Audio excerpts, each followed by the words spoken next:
Welcome folks. This is the market review for Monday 18th December. So during the London Open Killzone, which is between 2 to 4, can extend it to 5, so it should be 2 to 4. So we had, this is a pound USD. So during that time, that window of time, we had with these relative equal highs. As you can see, these are 15-minute chart with these relative equal highs. So and price did not take the buy side, residing above this high. So we were anticipating if price would move to the downside first, we were anticipating for a run into this pool of liquidity. So at exactly 2, we had this run down into the sell side and inside the bullish order block right here. So that was supposed to be our entry and anticipate for a run high into the pool of liquidity. Also we had this inefficiency which was not traded into fully, so price would reprice to that and fully offer buy side, because this was sell side, so it had to offer buys. So we also had this bearish order block which price dug into right there, and then after taking out the buy side, price reversed and we are aiming for these lows and this one. So there were 2 setups that were valid. So if you saw this, it was valid. If you saw this, it was also valid. It doesn't matter with how far it went, but what matters is if you got something out of the market. So we had this run. This to me was the silver bullet, and then we had also this. If you missed this one would have been your trade. So we also had this. After taking out this low right there at 6:45, so at 7, which is the New York Open Killzone, now from 7 to 10. So we had this run into this order block right there, and then there was a reverse. So there were 2 trades, or you can call them 3. We had this one and this one and then this. So because this one would also qualify to be a silver bullet because it is between 2 to 3, which is the London Open Killzone. Yeah, so we dive deep into this in a 1-minute chart and see how we could have framed our entries. So that was on Monday.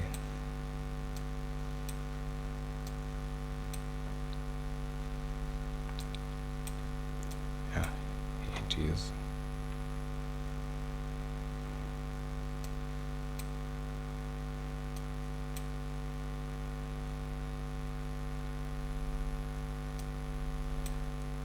Yeah, so these were the relative equal highs right there. So we had that, and then now this is the 2 a.m. candle that came and took out the sell side.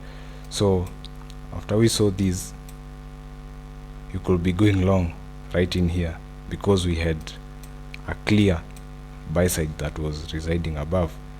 So and also we had the upper half of the inefficiency that was to be traded into after taking out the buy side. So we had this run high. So even if sometimes it might be scary for you, and this takes time for you to believe that you can be buying below old lows and even selling above old highs. So it takes courage and time, so don't worry. So our entries, maybe you could have waited for this candle to close. After that, when this candle was moving down, now that would be your entry, because also we had this inefficiency right there. So provided you know where price is likely to go, then you're good to go.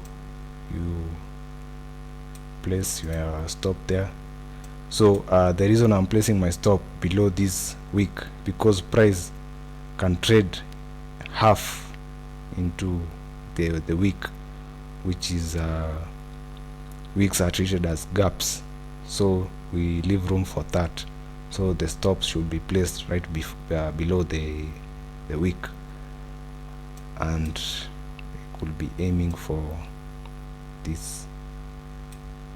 So that was a 5.8 R trade, and if you could have had longer, it would have been a 7R trade. So that was so easy to see, because whenever you anticipate for, or maybe time is now a factor, you'll see price running to a certain direction, towards a certain direction, and that is always a Judas swing. So don't be caught chasing that move. You wait, and also have narrative of, it might not be necessarily be the daily bias, but at least have what can I say, at least have something that is you can take out of the market, maybe aiming for certain highs and inefficiency, and that's it. So that's kind of like a short-term bias. So also always have that. It might not necessarily mean that you want to get the high of the day to the low of the day. You just need a pinch, a small part of the move for you to be profitable. It does not matter how far it goes, provided you are profitable, and that's it.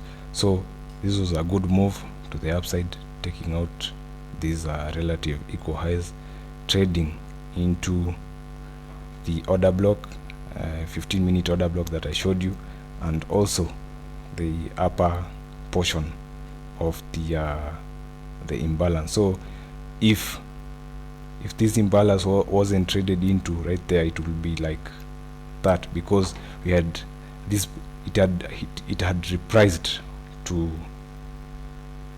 almost half of the imbalance, but now the upper half wasn't. So we had that run, and then we could also frame some shots from there.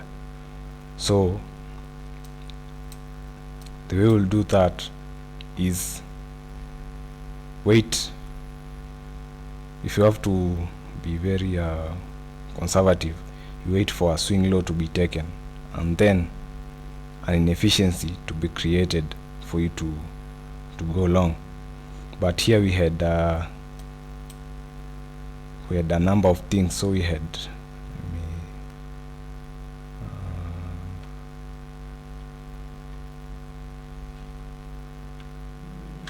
right there. So this purple line denotes the upper half of the inversion. So let me see if we had something to do with the upper half. so we had nothing. So the way we could have framed this entry is, you see we have an inefficiency right here, and that would act as resistance once it has been turned into an inversion fair value gap. So this will be your entry, so right there, and that.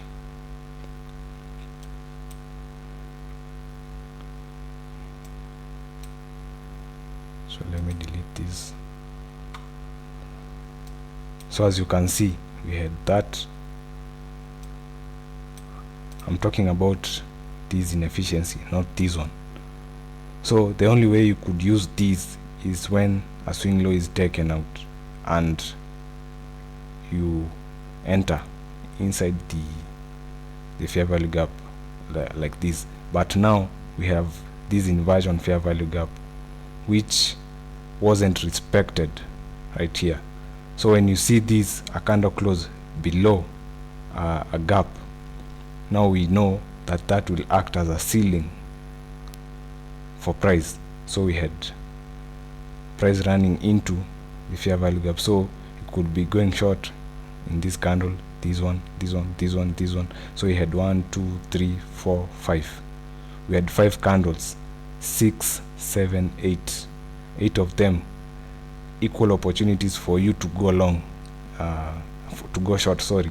So as you can see, price came down right here, didn't take this low, it went up, took out the buy side right there, and once more traded inside the inversion fair value gap, as you can see. But we did not have any candle close outside the inversion fair value gap, so that was signature that price and this low, leaving this low untouched, so it was showing you the willingness wanting to go down. So your entry could be here and your stop right above that high. Place that there, aim for that low to be taken out. That by itself is a 6.7 hour trade. So even if you were to aim for that, so maybe you take partials right there and then hold. Maybe if you have or leave something for you to, if price will run, leave a runner on for you to maybe target this low, and eventually we had this low, which is Sunday's low. So that would have been the drawn liquidity, but you take partials because no one knows where price would go for sure. So we had consolidation right here. So when price went up, it only went up to clear the buy side for trail stops, and then there we had that run into the buy side. So that was it for London Open. That was the trade. That would have yielded at around sorry, let me see, if you were to aim for this low, if you were to aim for that low right there, that would have been a 19.9 hour trade, which is fairly okay. So sometimes you'll find yourself in such big moves, sometimes in small moves. It all depends, but the good thing is if you get something out of the market, that's all you need. So that was 19-hour trade with that. So we also had the 7 silver bullet. So we had, after taking out that low, as you can see where this is placed, we took out that low, so we were anticipating for a run higher. How far could it go? So this is where a fib comes in play. So we had, let's say we take from this high to this low, right there to that low, right there. So this price run, half of it should be your target. So as you can see, we had quite a good run. So this is a 50% inside this range, so that would have been your target. So we had a market structure shift, as you can see right here. So we had this run, we had this high taken out, leaving us a fair value gap, and also an order block. So it could be going long inside the order block, inside the gap, and our stop should be below this low. Price could trade inside this inefficiency, but these are, we can say these are balanced price range, because we had a single pass and a single pass. So this one becomes balanced. So a price, an inefficiency becomes balanced only when price leaves that area. So when price left this inefficiency right there, this became a balanced price range. And as you can see, we had quite price spent quite a deal of time inside the inversion fair value gap right there. So that makes it a balanced price range. And then this, when price leaves some inefficiencies unfilled, that shows that price is really bullish, or it might be really bearish. So this you can say this is a breakaway gap. This is not supposed to be traded into, so this will act as a good breakaway gap, and that's why your stops should be placed right below that. So we had this was a 9-hour trade, so which was quite good. So we had a nice run into these highs and inside these inefficiency right there. So that was the silver bullet for the New York Open Killzone. We also had this down, which was okay, but it wasn't a good one. So we did not take that trade. So I guess that's it. Sorry.